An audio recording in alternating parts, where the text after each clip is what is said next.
Ayan, good morning mga kabisik. Mayroon naman tayo ngayong gagawin. So ito ang ating Bluetooth speaker, no? Yung portable Ace yung brand niya, Ace Audio. So subukan natin ayusin kung makaya natin, no? Wala kasi siyang power. Subukan lang natin. Mayroon tayo ditong cord niya. Ayan, plug natin. Ito dito sa likod. Makikita nyo hindi masilaw, no? Yan dito,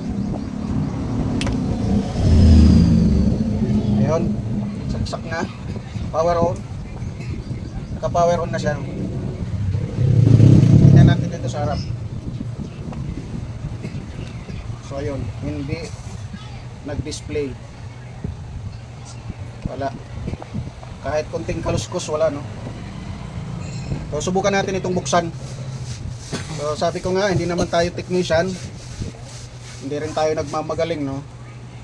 Subukan lang natin, baka naman. So ayun, buksan muna natin ito mga kabisik, no? Fast forward muna tayo.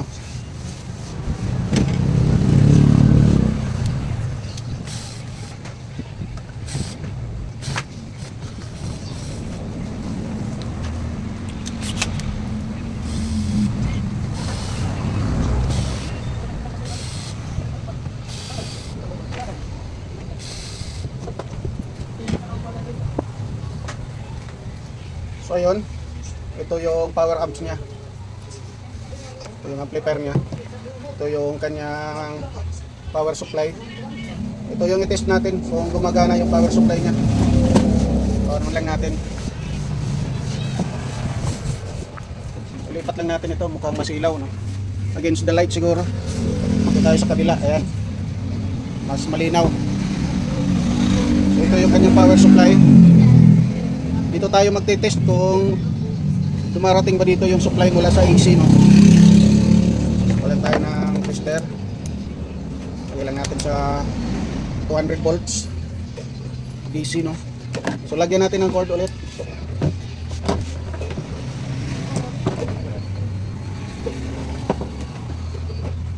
Lagyan natin ng cord dito.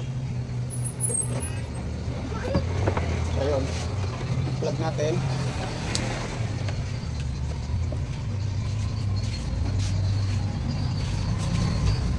Power on. So ayan, wala tayong nakikita kahit isang ilaw dito, no? So, ngayon natin susubukan kung dumarating dito yung ano, yung supply niya ng voltage, no? Tingnan natin dito. Kung malabo, hindi natin makita yung supply, no? Paano ba? Ganyan na lang. Sabihin ko na lang sa inyo. Parang ganun. So ito yung kanyang AC, ay DC na supply niya papunta dito sa kanyang power amps. Test natin kung may lumalabas dito na voltahe. Ayun, kung makikita nyo, walang supply na lumalabas, no? Ito yung tatakpan ito. Ayan. So walang supply na lumalabas dito sa kanyang DC supply, no? Papunta ito sa kanyang amplifier, dito sa kanyang power amps. So mula dito sa cord, ayan, kung makikita nyo, dito siya nakano. Dito naman tayo mag voltage checking. Ito yung kanyang supply ng AC, yung 220 volts. So i-test natin din kung okay rin.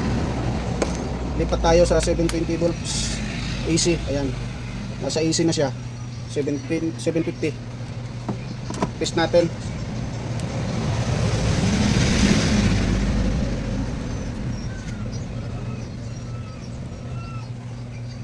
Ayun, may voltahe siya, 236 volts, 237 na yan. Ibig sabihin, yung supply hindi nakakarating dito sa kanyang DC volts. Hindi nakakarating sa DC volts niya. So buksan natin itong kanyang power supply. Tanggalin muna natin. Unplug natin para safe.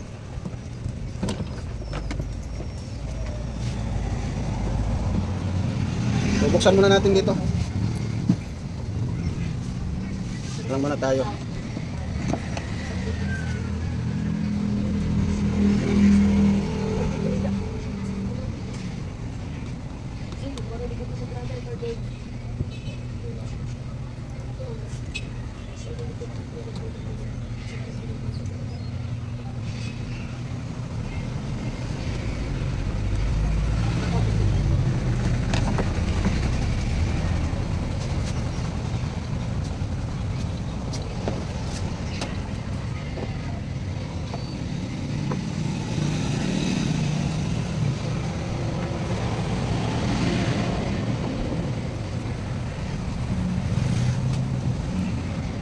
Hindi natin alam kung ilang voltage ba yung ano nito, yung supply niya dito. Kung 12 volts ba, no. So ganito na lang muna natin gawin, no. Tanggalin muna natin ito. Subukan natin supplyan ng battery na 12 volts kung magpa-power ba siya. Kung mag-power siya, no, ibig sabihin sira itong kanyang power supply. So hindi naman tayo ng ano, talagang sira kasi nga hindi umaabot dito yung supply ng voltahe. So hanap muna tayo ng battery. Tayo dito ng battery.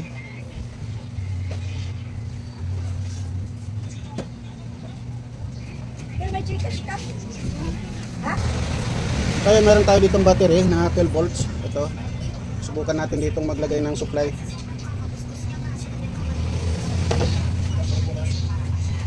Kung gagana ba siya.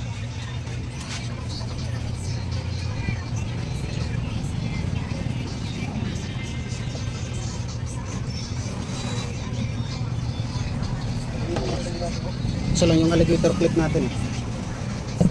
Ayun. Tumunog. Tingnan natin ito. Ayun, nagka-supply siya. Ayan, oh. Nag-ilaw na, no? So, yung problema natin talaga, itong power supply na 12 volts. So, ayun. Ito yung problema natin, itong power supply na 12 volts. Hahanap tayo ng power supply na 12 volts din, no? Palitan natin ito. Ayun, tanggalin muna natin mga kabisik dito sa ating battery.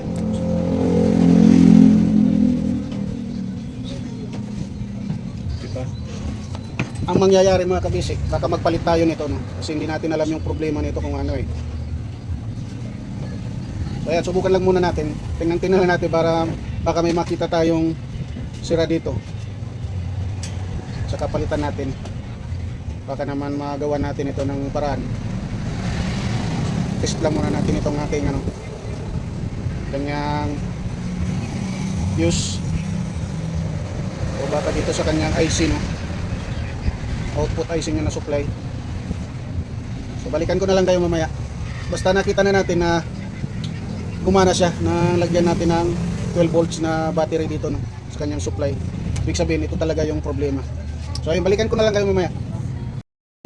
Ganito na lang gawin natin mga kabasic, dahil itong kanyang power supply ay sira na, no. Hindi siya nakakapaglabas ng DC volts dito, ng 12 volts. Nakasira dito ng IC. So wala tayong pamalit, no, na pyesa. So gawin natin, o pwede naman ito, 12 volts din naman ito, power supply na ito, galing sa TP-Link. Kaya lang medyo malaki siya. Ayan, kumpara sa kanya malaki, pero mas matibay ito, malaki. So gagawan na lang natin ng paraan. Ito, papasok natin dito sa loob nang hindi siya makakapandamay dito ng ground. Kaya balutin na lang natin ito dito ng ano, kahit anong po pwede na ilagay. Kaya ito na lang yung gamitin natin. Mas matibay ito, mas malaki. Ang gawin natin, kabit na lang natin dito yung isang wire. Kabit natin dito. Ayan, sa kanyang supply.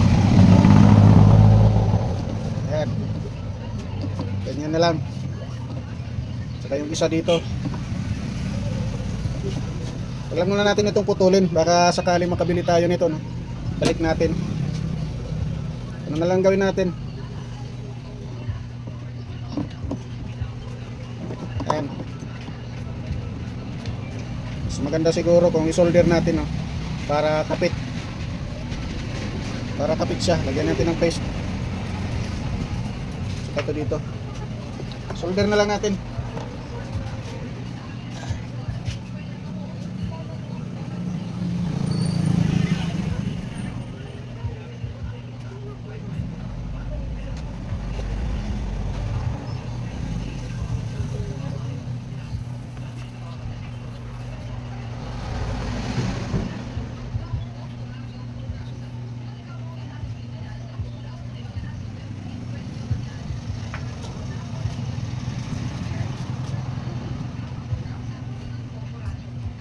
Ayaw. Init. Mainit.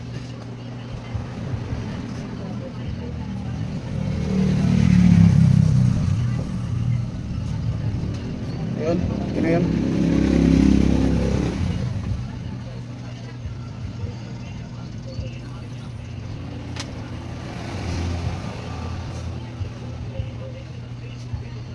Pwede rin naman ano, 12 volts na adapter. Kung mayroon tayong mabibilhan ng 12 volts na adapter, pwede din dito ilagay.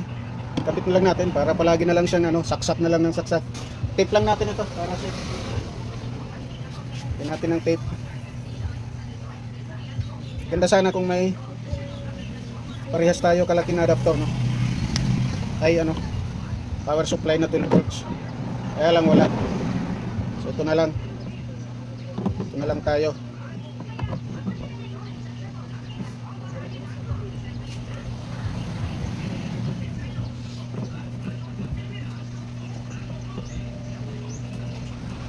Lakihan na lang natin yung power supply para mas matibay, no?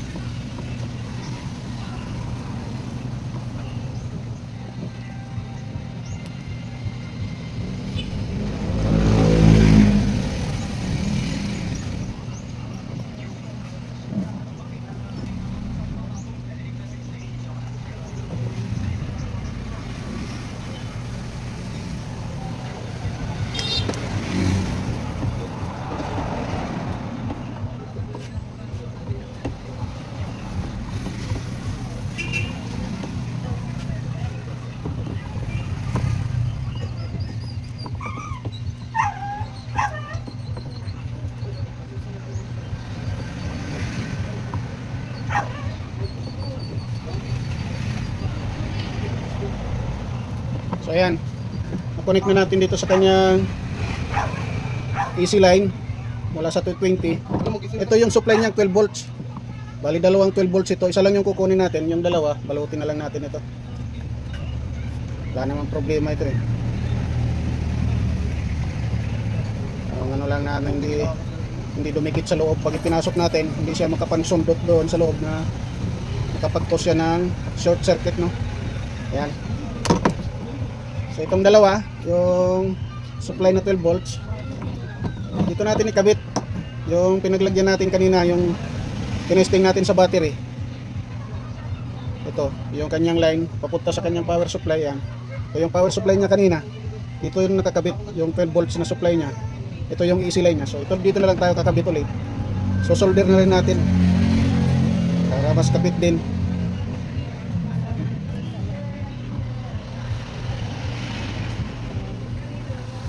So ito yung kanyang ano, yung kulay black, mas maiksi ito.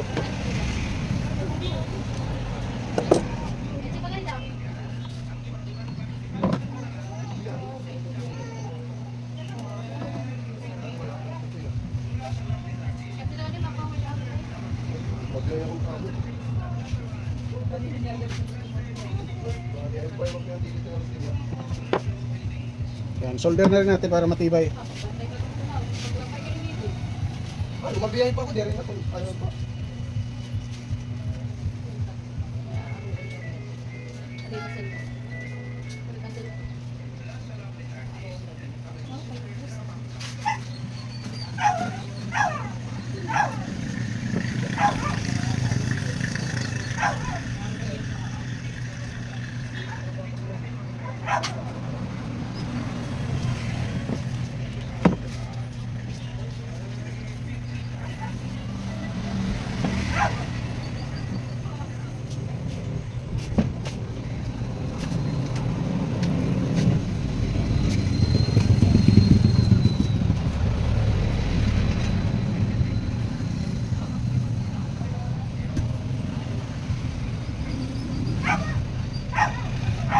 Yan, kapit na yan.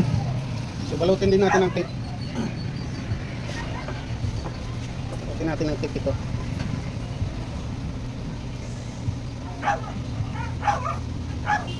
Para masubukan na natin ito.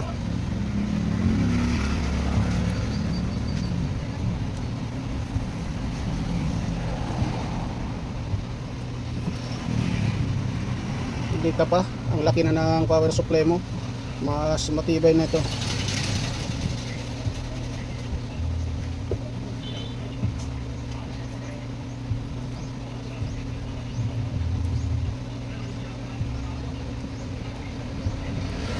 ayusin natin yung power supply niya. Wala tayong pamalit na pyesa. Malayo yung bibilhan natin. So mayroon naman tayong ibang power supply na bakante. Yan, kaya lang malaki. Hindi natin may kakabit dito sa ano. Ayan na siya. Gawin natin, ibibitin na lang natin ito.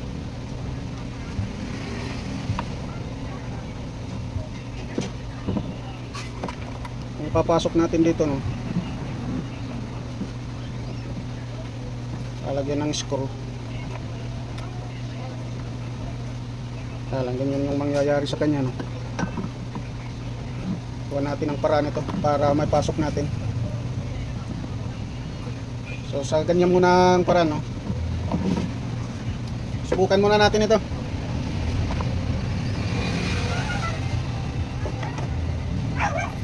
Dito yung cord niya. Parang may kaya ano? Oh, Miko. Cellphone, go-bluetooth natin ito. So yan, plug na natin dito sa kanya, no. Yan. Power on natin. Yun.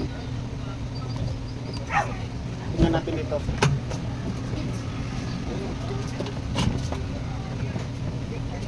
Ayan, umilaw siya. Kaya lang wala tayong remote.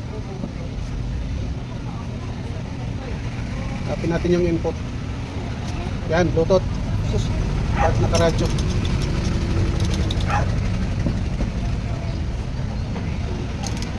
Yan, nasa Bluetooth na. O, pairam ng cellphone na isa. Yan, nilaw na siya. So, makikita mo. Ito yung power supply na kinabit natin. Ayan. Ito lang, no? Subok lang naman, eh. Pero pag nagkataon, ipapasok natin yan sa loob. Para ito na yung maging power supply niya. So, ayan. Subukan natin. Search lang muna natin yung Bluetooth niya. Yung ano yung Bluetooth niya dito. Ito tayo isang cellphone.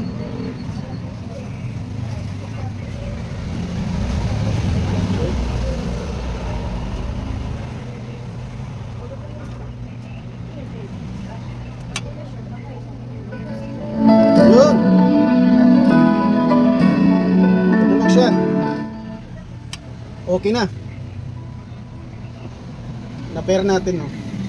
Narinig naman natin na tumunog na. Ayan.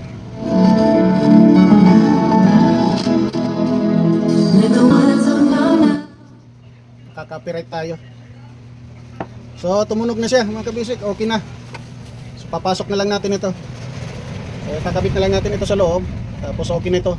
So pwede na natin itong ibalik sa may-ari, no. Ayusin na lang natin ito pagkakakabit nito natin, ano, power supply sa loob. So ayan. Abangan nyo na lang ito mamaya. Papasok ko lang muna ito. Tatagalan tayo kung lalagyan pa natin ng video ito.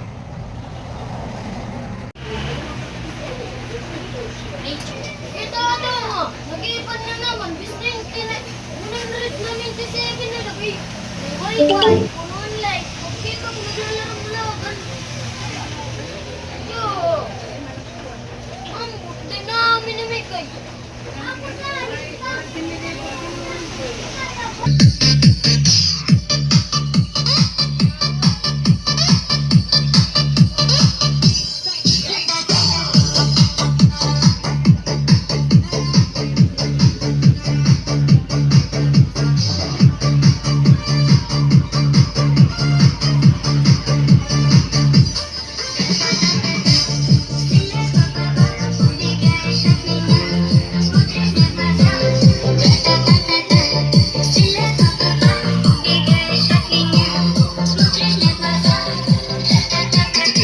The mix of DJ